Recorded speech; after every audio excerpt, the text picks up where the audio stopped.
Assalamualaikum warahmatullahi wabarakatuh, sahabatku para petani sawit, apa kabar? Semoga kalian selalu dalam keadaan sehat walafiat dan selalu dalam lindungan Tuhan yang Maha Kuasa tentunya, amin. Teman-teman, pada video kali ini saya akan berbicara mengenai berapa sih waktu yang akan kita korbankan ketika memang kita salah dalam perawatan kelapa sawit tentunya, teman-teman.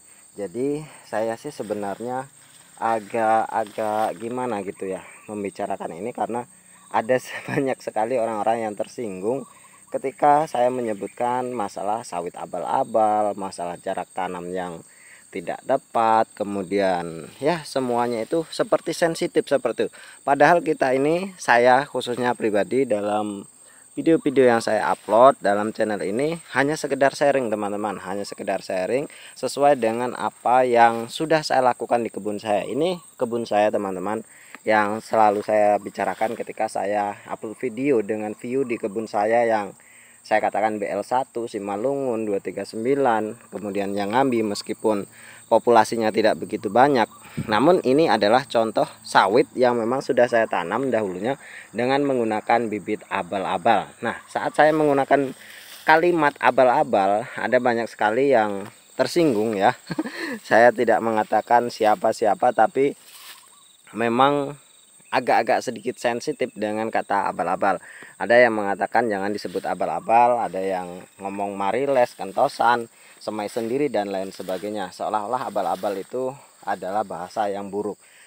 Nah, saya memang bukan membeli atau menanam benih kentosan, bukan, teman-teman. Bukan kentosan, bukan mariles yang ngambil di bawah, bukan. Kenapa saya bicara abal-abal? Karena saya membeli benih yang dikatanya asli, ternyata itu palsu. Nah, itu yang harus kita hindari. Kalau memang kalian bisa memilih benih yang bagus dari kentosan, atau memilih benih yang dari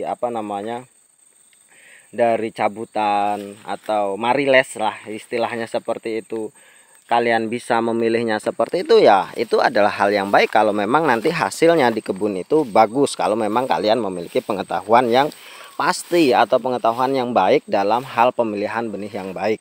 Nah, dengan kata abal-abal ini saya gunakan ketika saya dulu menggunakan katanya benih yang bagus dengan varietas yang bagus, dan tidak disebutkan varietasnya apa, namun ketika di lapangan hasilnya seperti ini. Ini, teman-teman. Nah, apa yang terjadi seperti ini? Apakah kurang nutrisi? Saya selalu sharing kepada teman-teman semuanya bahwa saya tidak pernah kurang nutrisi. Saya selalu berikan pemupukan yang baik kepada sawit saya ini, namun hasilnya masih tetap tidak mengembirakan. Bahkan bentuk bunganya pun abnormal. Bukan hanya buahnya saja, teman-teman, namun bentuk bunganya abnormal. Dan ini bukan hanya sebatang, dua batang saja. Mungkin kalau bisa dikatakan merugi, tentu saya sangat merugi dengan keadaan yang seperti ini. Namun ya apa boleh buat, karena ketidaktahuan saya di waktu itu tentang penggunaan benih yang baik, maka hasilnya ya seperti ini. Yang ingin saya sampaikan substansinya apa sih? Berapa waktu yang akan kita korbankan ketika memang sawit kita tidak berproduksi secara baik? Maka dari itu selalu saya sarankan kepada teman-teman, bukan saya penjual benih, bukan saya ini doktrin untuk menggunakan benih A, benih B. Itu tidak, terserah teman-teman mau menggunakan benih apa saja, menggunakan benih apa saja silahkan. Yang penting memang yang varietasnya jelas, yang memang dari balai benih yang jelas. Memang bagus, teman-teman, ada yang bagus, namun sebanyak apa sih yang gagalnya seperti itu. Dan tentunya, teman-teman, ketika kita sudah dihadapkan dengan kegagalan seperti yang ini saya contohkan. Ini sudah saya sulam, sana sudah saya sulam, itu sudah saya sulam, itu baru saya tebang kemarin. Kalian lihat, teman-teman, yang di sana, maaf pakai telunjuk ya. Nanti ada yang komen nunjuknya pakai telunjuk. Yang di sana itu baru saya tumbangkan. Ini alhamdulillah sudah mulai, aduh, jatuh, teman-teman, lubang. Ini sudah mulai berbuah, itu sudah mulai berbuah. Dan yang ini sudah besar, tidak pernah bisa berproduksi secara baik. Ini bekasnya.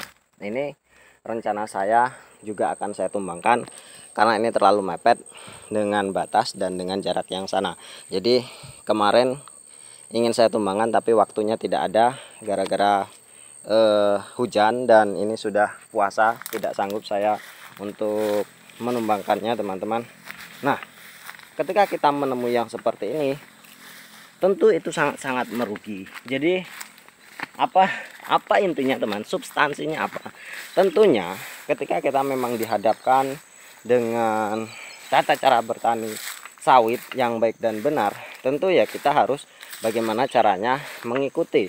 Bukankah pengalaman orang-orang yang memang sudah pernah gagal itu sangat-sangat berharga?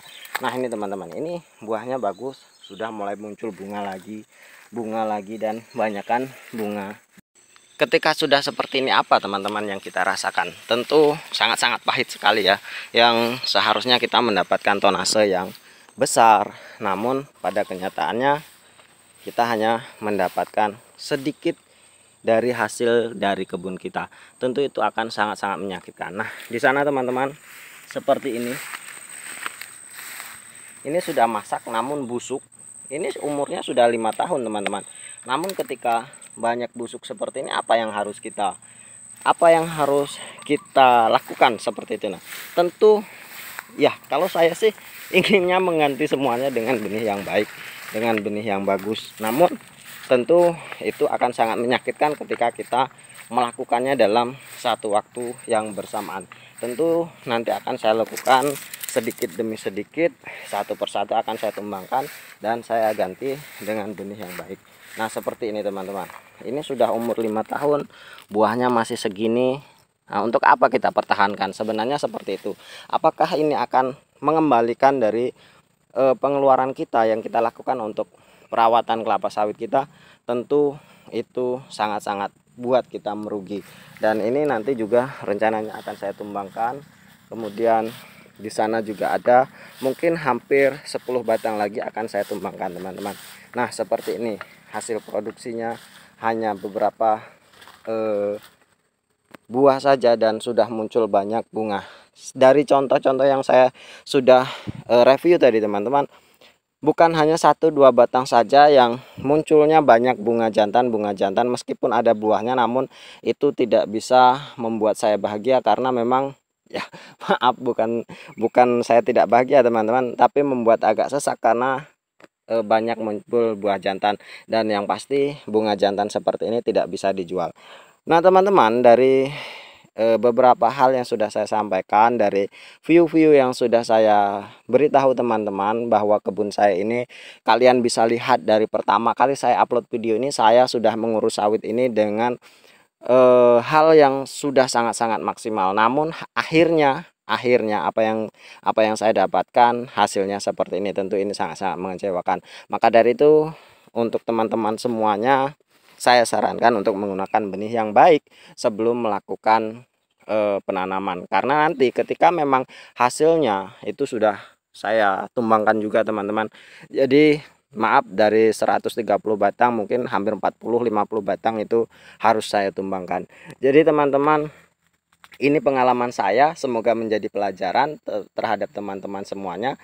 Kalau memang ada harapan atau memang ada cara yang lebih baik untuk membuat kita sukses, kenapa kita harus kekeh, kenapa kita harus ngeyel dengan pendapat kita yang sudah banyak contohnya itu salah. Itu saja teman-teman, mungkin hanya ini, semoga bermanfaat. Terima kasih atas perhatiannya. Wassalamualaikum warahmatullahi wabarakatuh.